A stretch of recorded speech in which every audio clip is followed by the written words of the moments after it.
안녕하세요. 컬트쇼 명탐정 코난입니다. 컬트쇼라고 하니까 지상파 라디오의 컬투쇼를 연상하실 수도 있는데요. 컬투쇼가 아니라 컬트쇼입니다. 컬트, 영어로 CULT라는 단어입니다. 사전적 의미로 추종, 숭배를 의미하기도 하고 광신적, 사이비 종교 집단을 의미하기도 합니다. 종교적인 죄의식을 의미하기도 하는 것이 영어의 컬트라는 단어입니다. 이 방송은 사회를 어지럽히는 사이비 종교, 반기독교적인 이단 집단의 실체를 알리고 예수님을 믿는 사람들, 그리고 아직 예수님을 믿지 않는 사람들이 당할 수 있는 피해를 예방하기 위해서 만든 방송입니다. 최근에는 각 교회에서 이단 사이비에 대한 경계가 매우 강화되었기 때문에 이단 사이비 집단들이 사회 곳곳에서 전방위적인 포교 활동을 하고 있습니다. 특히 길거리에서의 설문조사, 서명운동 등으로 포교 활동을 하고 있기 때문에 기독교인들이 아닌 분들은 더욱 무방비로 노출되어 있습니다. 이단 사이비에 대한 지식과 경계를 가지고 있는 기독교인도 깜빡 잘못하면 당할 수도 있는 것이 현재의 상황입니다. 그리고 이 방송은 다른 이단 사이비 예방을 위한 유튜브 채널, 팟캐스트 채널과는 조금 다른 시각으로 특색 있는 방송을 진행하려고 합니다. 현재 활동하고 있는 이단 사이비 피해 방지, 대책 마련을 위한 유튜브, 팟캐스트 채널들이 이단 사이비의 현황과 실태, 교리의 오류와 문제점을 지적하고 어떻게 하면 피해를 막을 수 있는지에 대한 정보를 제공하는 방송이 대다수인데 저는 비기독교인의 시각을 기준으로 이 방송을 진행해 보려고 합니다. 솔직히 제가 주변의 비기독교인들을 만나서 이단 사이비 문제에 대하여 이야기를 나눌 기회가 생겼을 때 꼭 듣는 말이 있습니다. 그 말은 바로 정통교회도 하는 행동들을 보면 이단 사이비 집단과 비슷한 거 아니냐라는 말입니다. 물론 모든 비기독교인들이 그런 말을 하는 것은 아닙니다. 그러나 분명 한국 사회에는 그런 생각을 가지고 계신 분들이 있고 그런 인식들이 이단 사이비 문제를 대처하는 데 있어서 걸림돌이 되고 있는 것이 사실입니다. 왜냐하면 비그리스도인들의 입장에서는 기독교의 교리에 대해서는 딱히 관심을 가지고 있지 않기 때문이죠. 그러나 이단 사이비 집단들은 이러한 허점을 분명히 노리고 있습니다. 그나물에 그 말 아니냐는 생각을 가지고 있는 비그리스도인들에게 접근해서 우리가 가르치는 것이 참된 진리다라고 주장하는 이단 사이비 집단들의 가머니설에 넘어갈 수 있다라는 것이지요. 그래서 이 방송은 주로 사회학적 관점에서 이단 사이비 문제를 분석해보고 이 문제를 어떻게 풀어나가야 하는지, 그리고 한국교회는 또 한국교회 그리스도인들은 무엇을 어떻게 준비해야 되는지에 대한 대안을 마련하는 컨셉으로 방송을 진행하고자 합니다. 본격적인 주제에 들어가기에 앞서 제 소개를 해야겠네요. 저는 이 방송에서 명탐정 코난이라는 닉네임을 계속 사용하려고 합니다. 실명을 밝히지 않고 떳떳하지 않게 닉네임을 사용하는 거 보니 뭔가 감추는 게 있어서 그런 거 아니냐 의심하실 수도 있는데요. 개인적인 사정이 있어서 그런 것이니 이해해 주시고요. 언젠가는 실명을 밝힐 날이 있을 것입니다. 저는 학부에서 사회과학 분야를 전공을 하고 직장 생활을 하다가 하나님께서 부르셔서 신학대학원을 졸업하고 올해 봄에 예장통합 교단에서 목사 안수를 받은 새내기 목사입니다. 혹시 의심을 가질 수 있는 분들이 있을까 해서 여기까지 제가 알려드리려고 합니다. 이제 첫 방송의 주제로 넘어가 보도록 하겠습니다. 첫 방송의 주제는 제가 방송 서두에서 말씀한 방송의 컨셉과 최근 사회 이슈가 절묘하게 맞아떨어지는 사안을 주제로 잡아봤습니다. 오늘 첫 방송의 제목은 목사님, 이건 정말 아닙니다. 입니다. 이번 방송에서 구체적으로 다룰 주제는 한기총의 정교 유착행위가 이단 사이비 활동에 얼마나 도움을 주는지에 대해 이야기를 나눠보고자 합니다. 요즘 한국 사회를 뜨겁게 달구는 이슈 중에 하나가 바로 이념 논쟁입니다. 제1야당 자유한국당이 여당인 더불어민주당을 향해서 좌파 독재를 멈추라, 공산국가로 가지 말라고 주장을 하고 있지요. 그리고 그 중심에는 당대표인 황교안 대표가 있습니다. 이 황교안 대표는 잘 아시는 대로 공안검사 출신으로 박근혜 정부 당시 법무부 장관과 국무총리, 그리고 박근혜 전 대통령의 탄핵 정국 당시에 대통령 권한대행을 했었죠. 그리고 보수 진영의 힘을 등에 업고 제1야당의 당대표에 선출이 되었습니다. 그런데 황교안 대표의 특이한 이력 중 하나가 바로 1981년 사법연수원을 다니는 시절 수도 침례 신학교에서 신학 수업을 병행했다라는 것입니다. 그리고 한 교회에서 전도사 사역도 했었죠. 수도 침례 신학교가 과연 어떤 학교인가? 그래서 제가 찾아봤습니다. 그래서 네이버 지식백과 사전을 뒤져봤는데요. 이렇게 나옵니다. 1981년 침례신학교가 중심이 되어 은혜신학교, 경기신학교, 영남신학교를 병합해 발족하였다. 이듬해 12월 학교법인 수도침례신학원 인가를 받은 뒤 1984년 정식으로 신학교 인가를 받았다. 1986년 1월 정규 4년제 대학 학력인정학교로 인가받아 그의 신학과 주간 40명, 야간 20명을 모집하였다.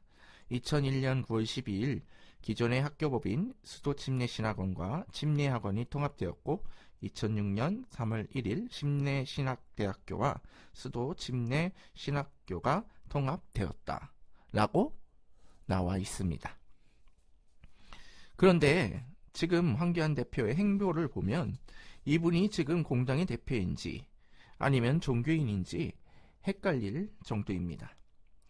대표적인 사건이 부처님 오신 날 봉축 법요식에서 합장을 하지 않고 그냥 서 있었다라는 이유로 엄청난 비난을 받은 사건입니다. 그것을 두고 개인의 종교의 자유를 인정해줘야 한다는 주장이 있는 반면에 그래도 공당의 대표로서 또 대권주자로 떠오르는 상황에서는 상대의 종교를 인정해줘야 한다는 의견이 팽팽하게 맞서 있습니다. 여기서 대한민국 헌법을 한번 살펴볼 필요가 있는데요. 헌법 제20조를 보면 1항에 모든 국민은 종교의 자유를 가진다.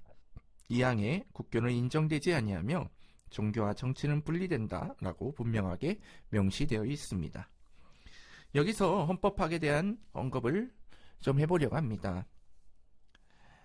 이 부분에 대해서는 서울대 총장을 지낸 성낙인 교수의 저서 헌법학 제3편 기본권론 제4장 자유권 제2항 종교의 자유에 나와 있는 내용을 인용 발췌하여서 이 이야기를 전개해 보려고 합니다. 성낙인 교수는 종교의 자유의 법적 성격에 관하여 이렇게 언급합니다. 종교의 자유는 인간 내면의 신앙이므로 인간의 자유 중 가장 기본적인 자유이다. 따라서 종교의 자유의 본질적 내용인 신앙의 자유는 자연권이자 동시에 절대적 기본권이다 라고 설명합니다. 그리고 신앙의 자유의 절대적 보장에 대하여 이렇게 설명하는데 신앙의 자유에는 종교 선택, 종교 변경, 무종교의 자유와 신앙 고백의 자유가 포함된다 라고 설명합니다. 이 논리에 따르면 황교안 대표의 부처님 오신 날 봉축 법요식에서의 합장을 하지 않은 행위는 개인의 양심의 자유에 입각하면 문제가 없는 행동이지요. 그런데 문제는 황교안 대표가 공당의 대표이고 대권주자로 하마평에 오르내리고 있다는 것이 문제입니다. 헌법 69조에 대통령의 취임 선서에 대하여 나와 있습니다. 대통령은 취임에 즈음하여 다음에 선서를 한다. 나는 헌법을 준수하고 국가를 보위하며 조국의 평화적 통일과 국민의 자유와 복리의 증진 및 민족 문화의 창달에 노력하여 대통령으로서의 직책을 성실히 수행할 것을 국민 앞에 엄숙히 선서합니다. 라는 대통령 취임 선서문이 기록되어 있습니다. 그런데 지금 황교안 대표의 행보를 보면 최근 문제가 되고 있는 전광훈 목사와의 친밀한 관계가 자칫 잘못하면 헌법 제20조 1항과 2항을 위반할 수 있는 오해의 소지를 주고 있다라는 것이 문제입니다. 그런 오해를 드러낸 사건이 MBC 스트레이트 보도로 드러난 황교안 대표가 전광훈 목사에 대해 장관직을 제안했다라는 보도입니다. 두 당사자들은 절대 아니라고 부인했는데요. 그런데 그게 만약 사실이라면 상당히 심각한 문제입니다. 왜냐하면 정치와 종교가 결탁하면, 즉 정교 유착이 되면 이단 사이비 세력들이 그 틈을 타고 들어올 수 있는 명분을 제공해 준다라는 것입니다. 앞부분에서 헌법 제20조 종교의 자유에 대한 부분을 언급한 이유가 바로 이것 때문입니다. 즉 대한민국 헌법상 종교의 자유는 폭넓게 인정되기 때문에 교리적 문제 혹은 사회적 문제를 일으켜 정통교단에서 이단 혹은 사이비로 규정시켰다 하더라도 그 이단 사이비 집단이 실정법을 위반하지 않는 이상, 즉 예전 오대양 사건과 같이 사람을 죽이거나 아니면 납치를 하는 등 법률을 위반하지 않는 이상 특정한 이단 사이비 집단을 국가 권력으로 강제 해산시킬 권한이 없다라는 것이지요. 실제로 오대양 사건을 일으킨 유병헌 구원파의 경우 엄청난 사회적 파문을 일으키는 바람에 한동안 시체말로 잠수를 타긴 했지만 그 조직을 국가에서 강제 해산시키지는 못했죠. 그리고 성적 범죄를 저지른 이재록 정명석의 경우도 범죄를 저지른 당사자만 처벌을 받았지 만민중앙교회나 JMS 조직을 해산시키지는 못했죠. 왜냐하면 헌법에 보장된 종교의 자유 때문에 아무리 이단 사이비 집단이라도 국가가 강제로 해산시킬 권한이 없기 때문입니다. 이러한 대한민국의 헌법적 가치 틀 안에서 정통교회가 정교유착을 앞장서서 해버리면 타종교 혹은 이단 사이비 집단에게 정교유착의 명분을 주게 됩니다. 이런 거죠. 니네도 했으니 우리도 할 수 있는 거 아니냐, 이런 식으로 말이죠. 만약 이단 사이비 집단과 정치 권력이 유착되기 시작하면 이단 사이비 집단은 정치적 입지를 굳힌 다음 사회적으로 아웃사이더 집단, 문제 집단에서 인사이드 집단, 주류 집단으로 편입이 될 가능성이 있다라는 것이지요. 그렇게 되면 지금 이단 사이비 집단들이 일으키는 문제에 대해서 정통교단들이 대처하기 힘든 지적으로 빠지게 됩니다. 왜냐하면 기브앤테이크 논리에 따라 정치적 거래가 형성이 되기 때문에 이단 사이비 집단에서 문제를 일으켜도 정치 권력의 입장에서는 문제를 삼거나 법적 제재를 하려고 해도 상당한 정치적 부담을 안게 된다는 것이 문제입니다.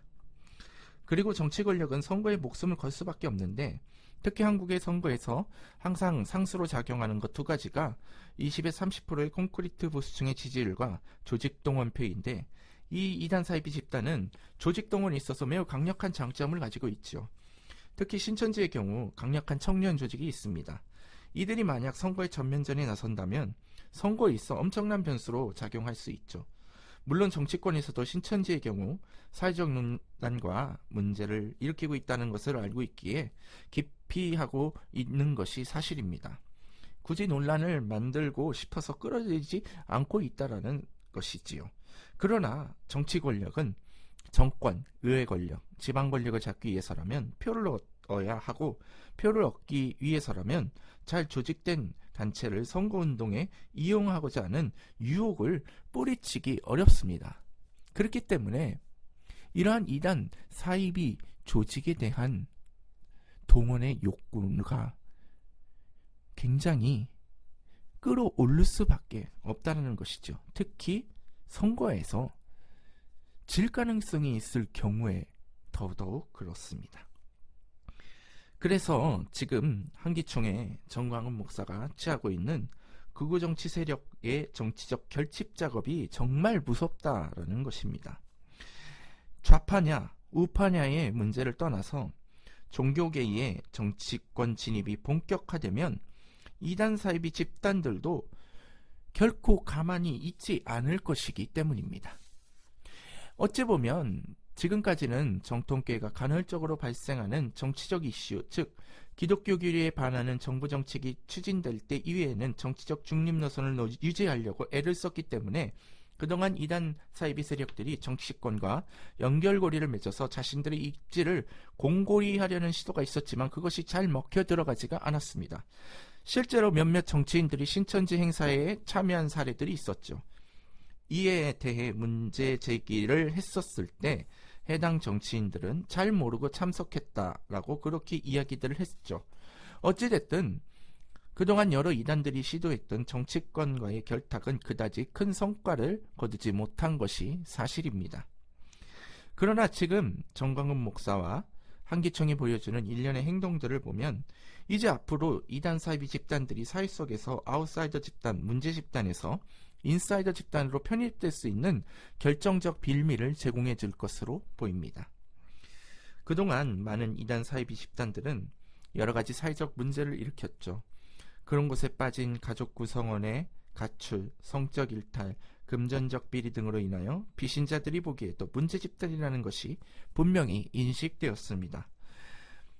그런데 정광훈 목사와 한기총의 행태로 인해 그런 이미지를 불식시킬 수 있는 기회를 가질 수 있게 됐다라는 점입니다. 그리고 너무나 명확한 이단 사이비 집단이 아닌 이상 한기총은 세력을 확장하기 위하여 논란이 되는 집단들을 끌어들이고 있습니다. 지금 정동수, 김노아를 받아들이는 행태를 보면 한기총의 이러한 행위는 교리적으로 이단 사이비로 규정된 집단들이 해체를 요구할 수 있는 명분을 주게 된 것이지요. 최근 한기총은 사랑하는 교회 변승우 목사를 이단 해제를 통하여 영입했습니다. 그러나 각 교단은 그가 담임하는 교회에 대하여 아래와 같이 규정을 했죠.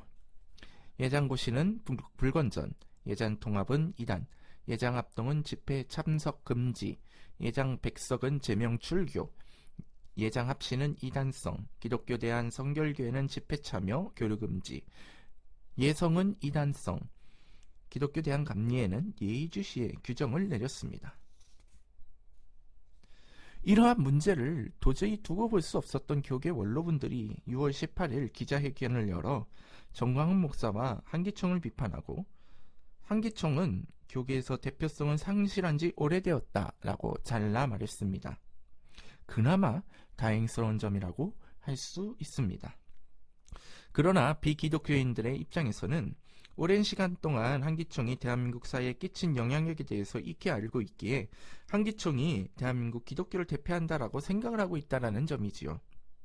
그 내부의 구성원이 누구인지 또 현재의 교계 내부 상황에 대해서는 깊이 관심을 가지고 있지 않습니다. 그렇기 때문에 이러한 행동들이 비기독교인들에게 심각한 오해를 초래할 수 있다는 점이죠. 결국 비기독교인들의 정보 부재를 이용하여 한기총의 이단해지를 통하여 들어온 세력들이 정당성을 얻어 활개를 칠 가능성이 크다는 것입니다. 만약 비기독교인들 중 이러한 정보 부재로 인하여 이단 해제를 받은 집단에 들어가게 된다면 그 영혼은 누가 책임질 것입니까? 특히 정광훈 목사의 극우 반열에 동조하는 행태를 보이고 있기 때문에 극우적 보수적 성향을 가진 사람들이 장애 집회에 많이 참여하는데 그들이 장애 집회를 통하여 그런 집단에 들어가게 된다면 그 책임은 누가 져야 하는 것입니까? 그래서 이 문제를 정말 심각하게 생각해야 한다는 것입니다. 지금이라도 한기총은 둘 중 하나를 선택해야 합니다. 극우적인 정치 지향을 유지하고자 한다면 세력을 가시하기 위해 끌어들인 이단 사이비 집단들을 지금이라도 내쫓던지 아니면 한기총의 정치적인 발언을 당장 중단하던지 둘 중 하나를 선택해야 합니다. 그런데 지금 상황은 이미 엎질러진 물과 같은 상황이 되어버렸습니다. 세상은 이미 정광훈 목사의 막말에 대해 실망감을 감추지 못하고 있습니다. 앞으로 믿지 않는 많은 영혼들에게 다가가야 할 텐데 도대체 이를 어떻게 수습을 해야 할지 막막합니다. 그리고 그 한기총 안에 이단으로 규정된 사람들 그리고 단체들이 있다라는 것입니다.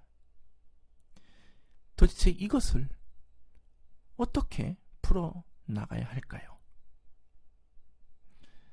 그나마 정광훈 목사가 한기총 회장으로서 보여준 일련의 행태는 어찌 보면 약과라고 할 수 있습니다. 수정이 가능한 부분일 수도 있습니다. 그러나 그보다 더 심각한 문제가 있습니다. 그 문제는 다음 회에서 다뤄보려고 합니다. 감사합니다.